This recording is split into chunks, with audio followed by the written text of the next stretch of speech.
I've added some soothing music, hopefully, in the background. Um, so Rutherford B. Hayes was our 19th president and he was from Ohio. You can go down to his house down in, I think it's Fremont. It's actually more interesting than I thought it would be, honestly. Um, he was the Republican nominee in 1876 for the presidency. Though he at first hadn't won, it was kind of more like a tie than anything. The Compromise of 1877, which we'll talk about in a second, gave him the presidency. During his term, he removed federal troops from the South, which many say is the end of Reconstruction, and he dealt with the railroad strike in 1877. So speaking of the Compromise of 1877, this was the election compromise of 1876 between Hayes and Tilden, where Tilden won the popular vote, but neither candidate won the electoral vote because the vote in 3 states were still in dispute. And so the Democrats agreed to give Hayes the presidency in exchange for basically telling him what to do during Reconstruction or at the end of Reconstruction. So he promised to show consideration for Southern interests, end Reconstruction, aid Southern industrialization, and withdraw remaining forces from the South, which he did. But it left the freed African Americans in the South without support from the Republican Party, and it set us back in terms of Reconstruction considerably. I also said that he dealt with the Great Railroad Strike of 1877. So this was that there were a bunch of pay cuts where the railroads had started to suffer, and so financially, and so they thought that by cutting the wages, they were going to increase profits. This caused labor strikes to spread throughout the country, starting with Baltimore and Ohio, or the B&O Railroad if you play Monopoly. And Hayes is going to send in federal troops to restore order, resulting in the death of several workers. Half-breeds, stalwarts, and mugwumps were different groups of the Republican Party in the 1880s. Half-breeds were those who supported civil service reform and merit appointments to government. Stalwarts opposed civil service reform and supported the protective tariff. And mugwumps were those that left the Republicans to become Democrats. They favored civil service reform, and they hated this dude named James Blaine, who ran for president because they suspected that he was corrupt. So the election of 1880, because of all of this mess, unites Garfield, who was a half-breed, with Vice President Chester Arthur, who was a stalwart. So it brings 2/3 of the different factions within the Republican Party back together. So then we enter the Gilded Age, which was a phrase coined by Mark Twain to describe this new industrial era. And this is going to flow into the Progressive era.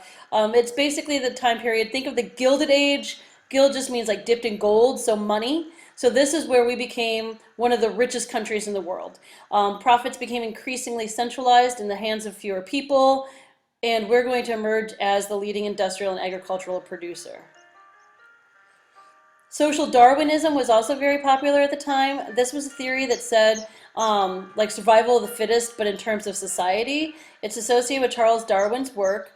Wealthy industrial leaders used the doctrines to justify past differences in the social classes. So basically the idea was, oh, you're in the poor, well, survival of the fittest, that's where you belong. And the supporters of this included people like Herbert Spencer and William Graham Sumner. The robber barons are also going to emerge during this time period, and those were those captains of industry who were ridiculously rich that we watched in Men Who Made America. So don't get confused. You know this stuff. We spent a long time on it. These are going to be Carnegie, Rockefeller, Vanderbilt, those guys. Leaders of large, efficient corporations who gained wealth, sometimes through questionable business practices. Laws weren't really around because nobody was doing what they were doing. They are going to create a bunch of monopolies, and those are going to be pretty strong up until Teddy Roosevelt's presidency. John D. Rockefeller's tactics were exposed in a book called History of the Standard Oil Company that came out in 1904 by a lady named Ida Tarbell. And so he's going to be the first one that's really put on trial for the trust busting. So speaking of Rockefeller, we know him as the founder of Standard Oil Company. He used such business practices as horizontal integration, trusts, and rebates to grow Standard Oil. Today, some of those are legal, some of those are not. He also invested in banks, railroads, and timber, so not only did he control oil, but all the aspects of like trade that went along with oil. He later in life would turn towards philanthropy. He had so much money he literally couldn't have spent it all in his lifetime, so he just started giving it away to different institutions. Eventually he's going to create the Rockefeller Foundation and the University of Chicago to carry on his philanthropic needs. His greatest rival / one of his friends was Andrew Carnegie. He starts by making money in a sleeping car, like a Pullman car company, and then oil, and then he moved on to a position in the War Department. When he's done all that, he works in the iron business, and then he moves into steel. And steel is where he gets most of his money.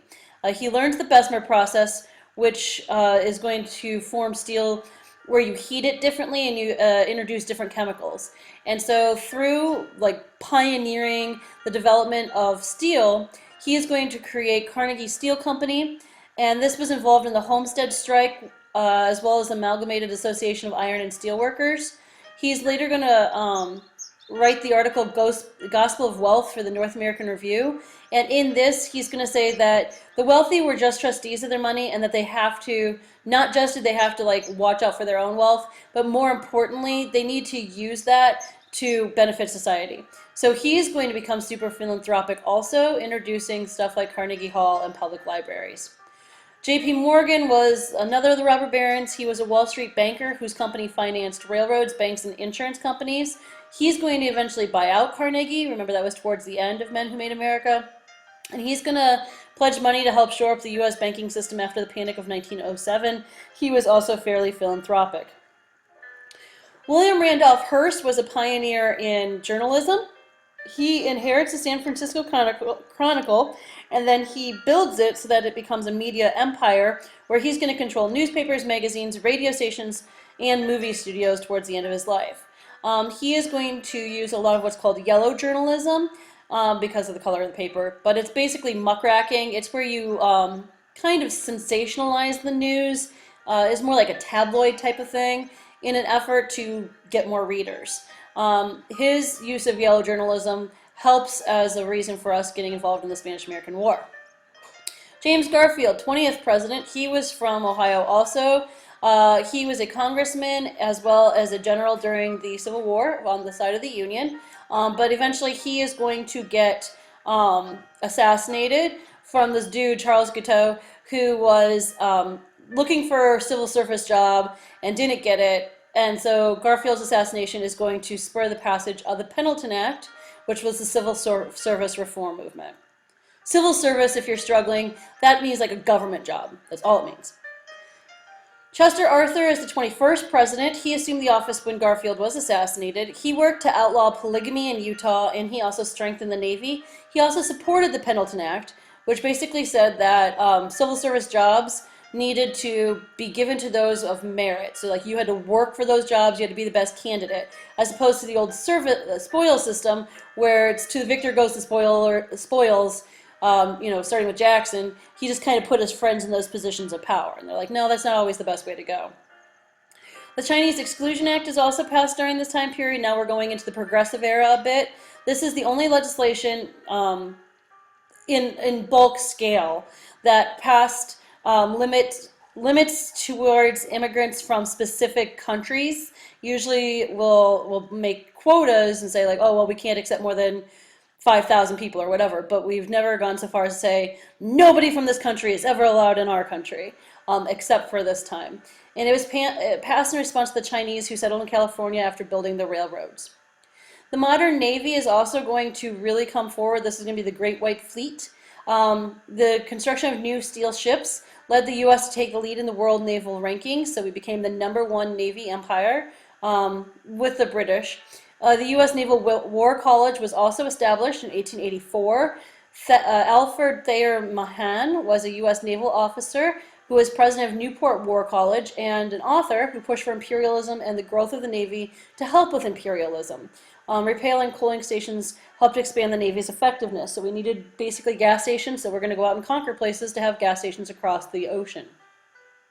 Grover Cleveland was both our 22nd and 24th president. He served one term as the 22nd, stepped down. Benjamin Harrison served, didn't accomplish very much, so Cleveland comes back, and this is his 24th president. He's the first Democrat to be elected after the Civil War and the only president to serve 2 non-consecutive terms. He vetoed many private pension bills to Civil War veterans who submitted fraudulent claims. He signed an early Interstate Commerce Act, and he sent federal troops to enforce an injunction against striking railroad workers in Chicago, basically expanding the role of government. The Wabash case was a case that's going to challenge legislation enacted by the state of Illinois against railroads, where the state was trying to appease the demands of farmers for lower railroad rates. The Supreme Court determined that states had no power to regulate interstate commerce. You cannot charge, people in Illinois couldn't charge Ohio farmers different rates than other farmers. They had to have one set rate, basically. This case is going to undo an earlier victory for states established in the Munn v. Illinois case of 1877, which had allowed for interstate regulations. The AFL, which is the American Federation of Labor, was a combination of national craft unions. So basically it's a big union made up of little unions. And they're going to be pretty influential in terms of promoting strikes, promoting unionism, going into factories that didn't allow unions to form, and protest until unions were allowed to form. Their philosophy was pure and simple unionism. They sought a better working life for the working poor. The first president was a guy by the name of Samuel Gompers. The Haymarket Square riot was a large rally in Haymarket Square in Chicago after a strike had started at the McCormick Harvesting Machine Company. This is farming machine. Police were attempting to disperse the crowd, and a bomb exploded where 11 were killed and over 100 were injured. Eventually, 8 anarchists were put on trial and 4 were executed for this. And the Knights of Labor were blamed as being an organizer for this riot. The Interstate Commerce Act established the Interstate Commerce Commission in part to monitor discrimination within the railroad industry. It prohibited rebates and pools and required railroads to publish their rates. In other words, you can't change the prices, so exactly what we talked about a few slides earlier.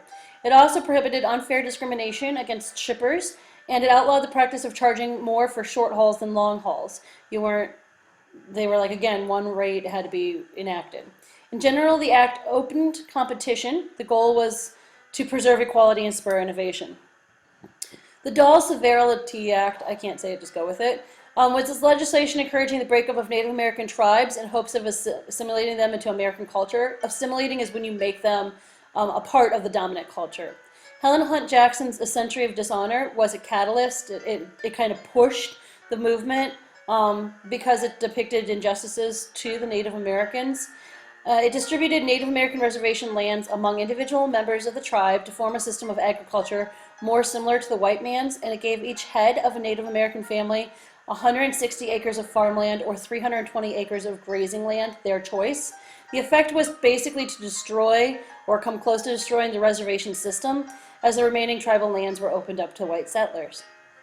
Jane Addams was an American social reformer who is going to create settlement houses, basically to help poor. It's kind of like a soup kitchen type of house, if you want to think of it that way, but it also helped immigrants. The first one was Hull House. That was the name of her settlement house in Chicago. So no, Hull House, Settlement House, Chicago, Jane Addams. Just kind of repeat that a couple times. Hull House, Settlement House, Chicago, Jane Addams. She was demonstrated a member of the social gospel movement because she applied lessons from the Bible and the idea of helping the poor and taking wealth and redistributing it. And for this, she won a Nobel Peace Prize in 1921. Benjamin Harrison is the 23rd president, also from Ohio, I think, who he's the president who serves between Cleveland's 2 non-consecutive terms. He was nominated for the presidency on the 8th ballot at the 1888 Republican Convention. He submitted to the Senate a treaty to annex Hawaii, although Cleveland later withdrew it, and he signed many appropriations bills for naval improvement and internal improvements. Appropriations is like financing. Battle of Wounded Knee was a huge battle against Native Americans who were protesting the different things being done to them. The Sioux natives wished to practice a dance that they believed would free their lands and rid them of whites and lead to prosperity, but this plan frightened many white settlers. So the Federal Army believed that Chief Sitting Bull was organizing a rebellion, and acting on the settlers' fears and their suspicions, the Army captured the chief. In a sudden exchange of gunfire between the tribe and the Army, Chief Sitting Bull and others were killed, and the remainder of the tribe fled to a camp near Wounded Knee Creek. When the Army reached this camp, a shot was fired, and in reaction, the Army killed 200 men, women, and children, and was considered the last battle of the Indian Wars.